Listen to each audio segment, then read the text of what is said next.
teenagers, 20-year-olds can disrupt the company to this extent. I'll give you that. And yet you're trying to tell me that you do this for moral reasons, right?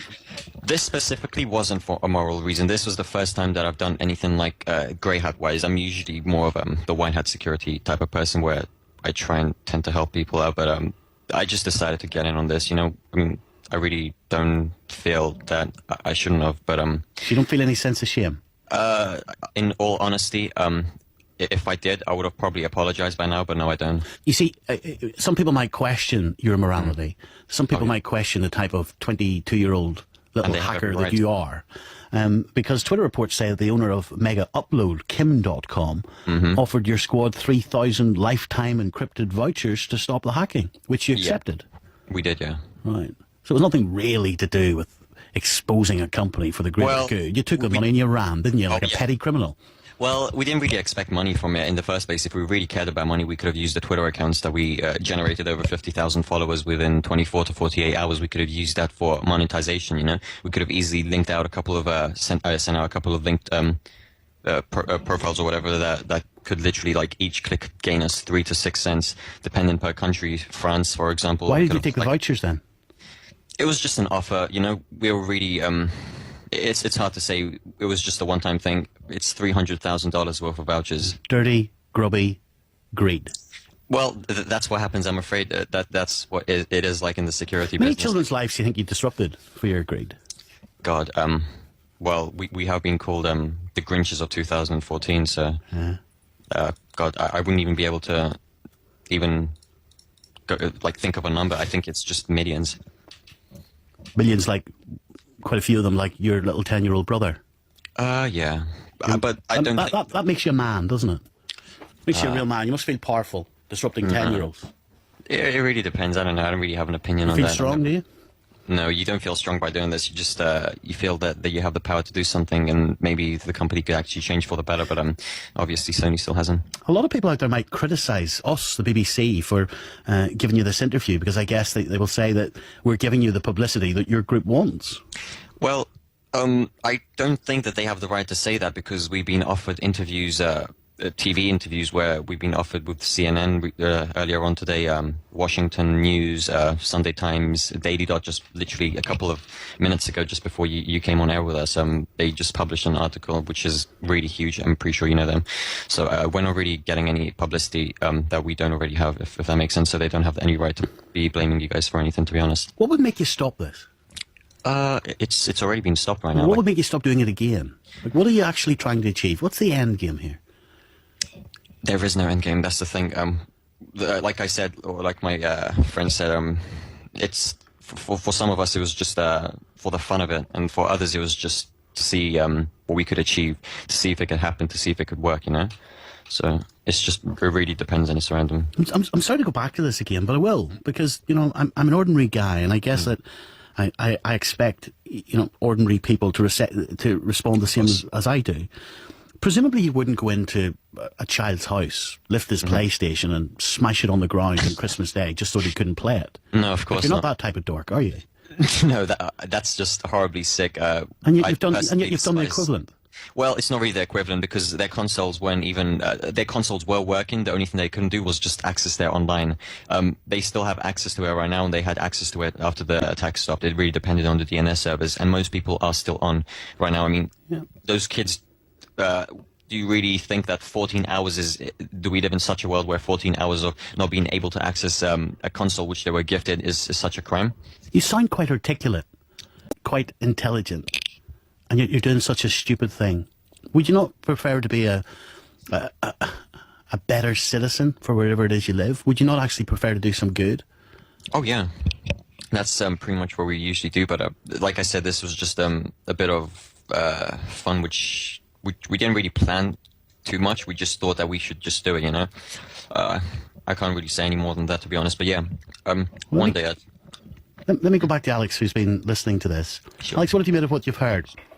Well, I mean, it's very admirable, to try and expose the security flaws of multinational companies which make a lot of money from ordinary people buying their products and so forth. So I do expect them to have really high security, but I would contend that doing it on Christmas Day and doing it in such a fashion is not the right way of doing things, really, because you've upset a lot of people, a lot of kids out there, a lot of young people that have only a few days during the year where they can hang out with their families and spend time with them and just have fun, and to do it over these days, I don't think it's right.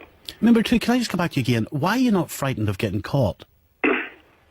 I'll be honest with you. I've been told by several people, friends and family that know of this, workers, that there is a chance that I will get caught, and I personally I'm not really that worried about it, to be honest. If I get caught, then I get caught. Maybe I'll end up serving time, or maybe I'll end up helping companies or helping the company that we attack. Just help them get better, I guess. So, I'm interested in how this group actually formed. It's pretty interesting. Some of us didn't know others, and some of us were close friends from years ago. Let's just say, this sounds really bad, but the majority of the security researchers out there start on underground hacking forums. You have to lurk to understand what's going on. You have to be able to hack to be able to prevent other companies from getting hacked. It's the basics. So we started on underground hacking forums, really, where you were either invited to the forum or you had to build your own reputation and stuff like that.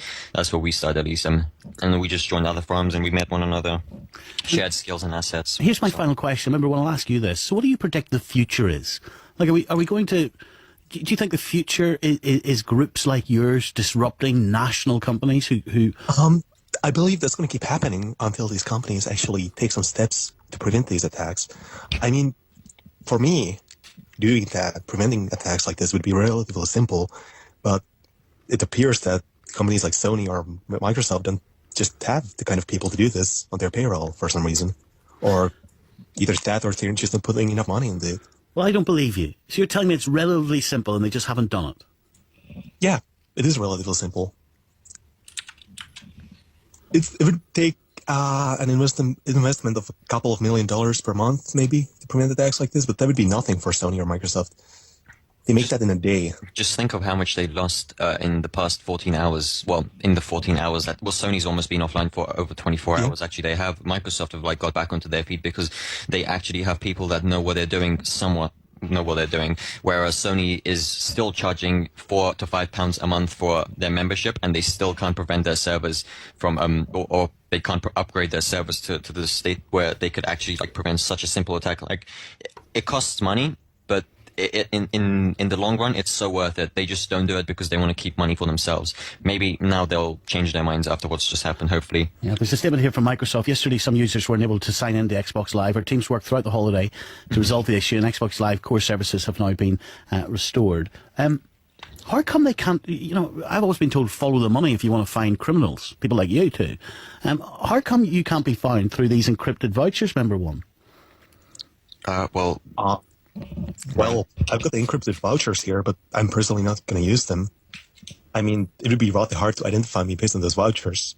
And even if that happened, that wouldn't hurt me at all.